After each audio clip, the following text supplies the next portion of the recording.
Udine, ma anche nelle principali vie e piazze della città, in via Aquileia, dove in fondo saranno ospiti anche gli amici della Stiria, piuttosto che nelle piazze come Piazza Duomo, Piazza Venerio, Largo Ospedale Vecchio e le altre principali piazze della città. E poi anche qualche new entry. Quest'anno, ad esempio, in Piazza del Patriarcato abbiamo una gradita new entry che sarà la Proloco di Pavia di Udine. Gli artigiani protagonisti di nuovo in via Vittorio Veneto con i loro laboratori artigiani, l'università, come ho detto prima, con importanti convegni, la Coldiretti uguale con importanti convegni, tutte le associazioni di categoria, Confcommercio, Confesercenti, CNA, che ci hanno dato una grandissima mano nell'organizzazione di questo evento qua, e quindi ritengo che veramente sia una grande vetrina promozionale di Udine, ma dell'intero Friuli.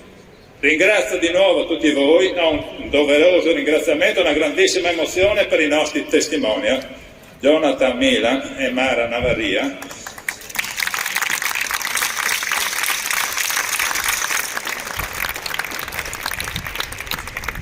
che sono per noi un esempio, perché hanno dimostrato che anche in un momento difficile e particolare si possono realizzare grandi eventi e si possono ottenere risultati straordinari. Grazie a loro e grazie di nuovo a tutti voi e buon Friuli Dog 2021.